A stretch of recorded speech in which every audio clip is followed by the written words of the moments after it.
Καλώς ήρθατε σε ένα ακόμη επεισόδιο του Ιωάννης Μαρία Blog. Εάν μέχρι τώρα χρησιμοποιούσατε φύλλα κρούστας για τα γλυκά ταψιού, εδώ είμαστε σήμερα για να αναθεωρήσετε και να ξεκινήσετε να φτιάχνετε πλέον τα δικά σας χειροποίητα φύλλα εύκολα και γρήγορα. Πάμε να δούμε τα υλικά μας για το βασιλιά των σιροπιαστών, που δεν είναι άλλος από τον μπακλαβά. Με αυτή την νόστιμη σπιτική γευστικότατη ζύμη και με τη βοήθεια του νησεστέ θα ανοίξουμε τα διάφανα φύλλα μας όπως ακριβώς απαιτείται για τον χειροποίητο μπακλαβά μας. Στην πόλη γεύτηκα πρώτη φορά τόσο νόστιμο μπακλαβά και η δεύτερη είναι από τα χεράκια μου. Πιστεύω πως τα θετικά σχόλια των φίλων σας ίσως να είναι περισσότερα από αυτά που εισέπραξα εγώ. Σε ένα μπολ βάζουμε τα αυγά, το ηλιέλαιο, το γάλα, το γιαούρτι, το ξύδι, το αλάτι, το μπέικιν και ανακατεύουμε να ενωθούν όλα τα υλικά μαζί. Στη συνέχεια προσθέτουμε το κοσκινισμένο αλεύρι και ζυμώνουμε μέχρι να έχουμε μία ζύμη μαλακή και εύπλαστη.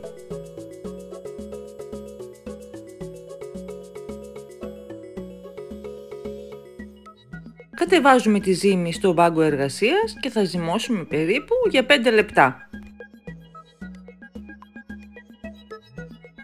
Το ζυμάρι μας πρέπει να είναι εύπλαστο και όχι σκληρό. Ακριβώς έτσι. Θα τοποθετήσουμε τη ζύμη στο αλευρωμένο μπολ, θα τη σκεπάσουμε και θα την αφήσουμε να ξεκουραστεί για μισή ώρα. Σε μια κατσαρόλα λιώνουμε το βούτυρο και θα διαχωρίσουμε το καθαρό λίπος από το νερό. Θα προσθέσουμε το ηλιέλαιο και με αυτό το μείγμα θα περιχύσουμε τον μπακλαβά μας πριν το βάλουμε στο φούρνο να ψηθεί. Αφού ξεκουραστεί η ζύμη θα τη χωρίσουμε σε 40 κομμάτια των 35 γραμμαρίων. Θα τα πλάσουμε σε μικρά μπαλάκια και θα τα αφήσουμε να ξεκουραστούν για 15 λεπτά.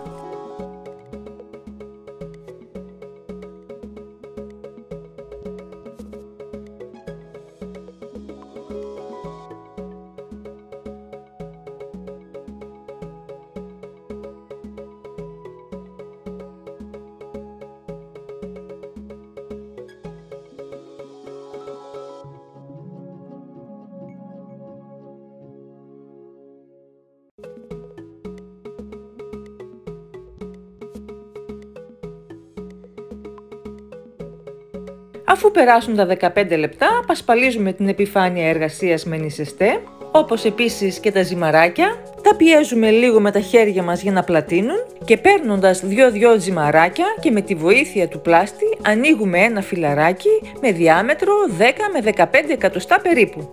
Στη συνέχεια διαχωρίζουμε τα 2 φυλαράκια μεταξύ τους, τα πασπαλίζουμε με νησεστέ τόσο όσο για να καλυφθεί πολύ καλά όλη η επιφάνειά του. Τοποθετούμε από πάνω το δεύτερο φυλαράκι και σκεπάζουμε επίσης με νησεστέ.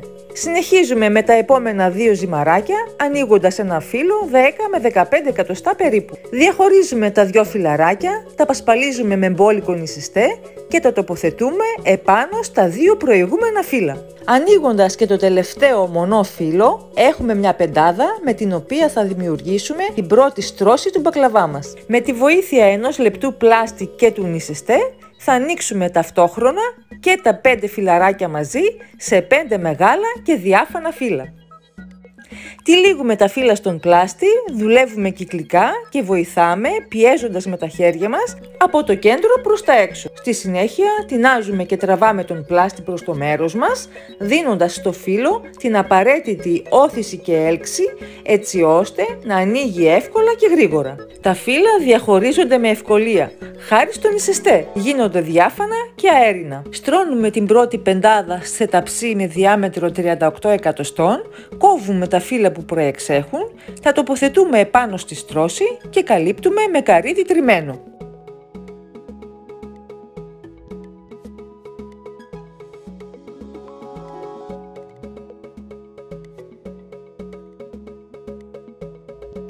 Συνεχίζουμε ανοίγοντας την επόμενη πεντάδα που θα αποτελέσει τη δεύτερη στρώση φύλλων του μπακλαβά. Δεν ξεχνάμε να πασπαλίζουμε την επιφάνεια εργασίας με νησεστέ, όπως επίσης και το κάθε μικρό φυλαράκι πριν τοποθετήσουμε το επόμενο από πάνω. Πασπαλίζουμε δυο-δυο τα ζυμαράκια με νησεστέ, ανοίγοντας ένα μικρό φύλλο. Στη συνέχεια διαχωρίζουμε τα δυο φύλλα, τοποθετώντας το ένα πάνω στο άλλο, καλύπτοντας ενδιάμεσα με μπόλικο νησεστέ. Μόλις ολοκληρωθεί η δεύτερη πεντάδα φύλλων, θα ανοίξουμε ταυτόχρονα με τη βοήθεια του πλάστη την επόμενη στρώση, πασπαλίζοντας με νησεστέ και δουλεύοντας κυκλικά για να έχουμε ένα ολοστρόγγυλο αποτέλεσμα. Πιστέψτε με πως θα τη χαρείτε πολύ αυτή τη διαδικασία και θα αισθανθείτε πολλαπλή περηφάνεια, όσα και τα φύλλα του μπακλαβά, που με αυτή την τεχνική αγγίζουν τα 80. Ίσως να παρατηρήσατε πως η κανέλα και το γαρίφαλο λείπουν από τα υλικά μας. Εσείς μπορείτε, αν το επιθυμείτε, να χρησιμοποιήσετε. Αλλά στον παραδοσιακό μπακλαβά χρειαζόμαστε τα αρώματα του καθαρά γελαδινού βουτύρου και του καρυδιού. Διάφανα φυλαράκια, σαν το αεράκι του καλοκαιριού. Είναι η δεύτερη κατά σειρά αεράτη στρώση που θα δεχτεί τα θρηματισμένα καρύδια και σαν ενωθούν και ψηθούν θα μας προσφέρουν τον πιο εντυπωσιακό, κριτσανιστό και θεϊκά γευστικότατο συνδυασμό. Κόβουμε τα φύλλα που προεξέχουν και τα τοποθετούμε επάνω στη στρώση, καλύπτοντας με τριμμένο καρύδι.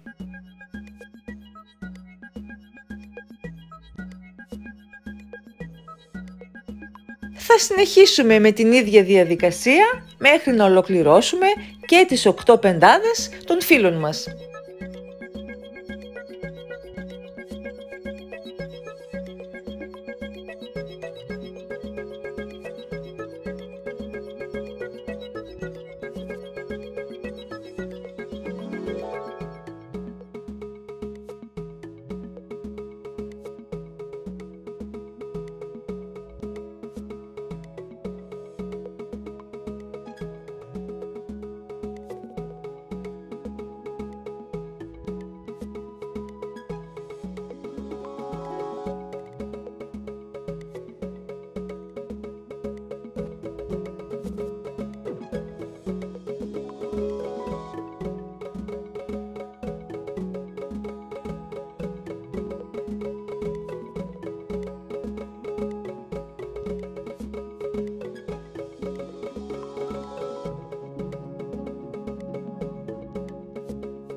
Αφού απλώσουμε και την 8η και τελευταία στρώση, κόβουμε τα φύλλα που προεξέχουν από το ταψί και ανασηκώνοντας τη μισή πλευρά των στρωμένων φύλλων, καλύπτουμε την επιφάνεια του καρυδιού με αυτά.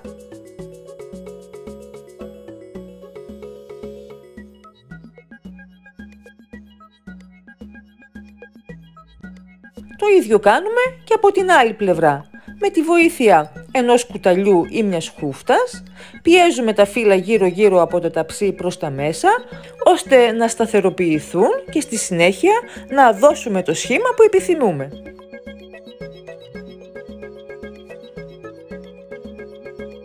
Χωρίζουμε τον μπακλαβά σε 4 κομμάτια, σχηματίζοντας ένα σταυρό.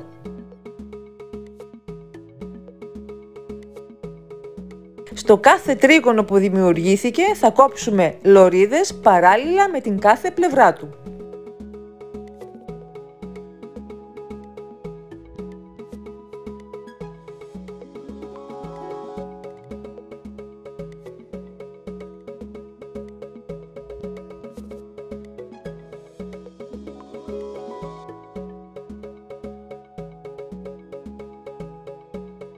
Στη συνέχεια θα χωρίσουμε αυτό το μεγάλο τρίγωνο σε 2 μικρότερα.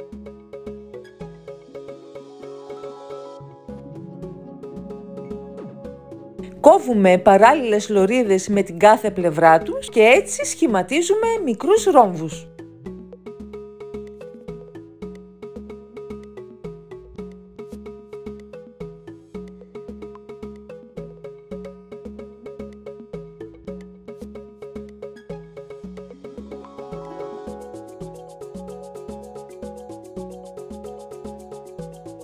Αφού ολοκληρώσουμε το σχεδιασμό, θα περιχύσουμε το λιωμένο βούτυρο, μέσα στο οποίο έχουμε αναμίξει 250 ml ηλιέλαιο και θα ψήσουμε σε προθερμασμένο φούρνο στους 180 βαθμούς Κελσίου σε αντιστάσεις στην πρώτη σχάρα από κάτω για 30 λεπτά. Στη συνέχεια θα κατεβάσουμε τη θερμοκρασία στους 170 βαθμούς Κελσίου και θα ψήσουμε για ακόμη 80 λεπτά. Δηλαδή συνολικά 1 ώρα και 50 λεπτά. Αφού βάλαμε τον μπακλαβά στο φούρνο να ψηθεί, θα ετοιμάσουμε το σιρόπι μας. Το θέλουμε χλιαρό και όχι κρύο. Εδώ μαζί με το λεμόνι, εάν το επιθυμείτε, βάλτε και ένα ξυλάκι κανέλας. Αφήνουμε το σιρόπι να βράσει για 25 λεπτά. Όταν περάσουν τα 30 λεπτά, βγάζουμε τον μπακλαβά από το φούρνο και τον περιχύνουμε με τα υπόλοιπα 100 γραμμάρια λιωμένου βουτύρου. Τον ξαναβάζουμε στο φούρνο και μόλις ψηθεί τον περιχύνουμε με το σιρόπι, τον πασπαλίζουμε με τριμμένο φιστίκι υγιεινής, τον αφήνουμε να τραβήξει όλο το σιρόπι και το γευόμαστε ζεστό ή κρύο.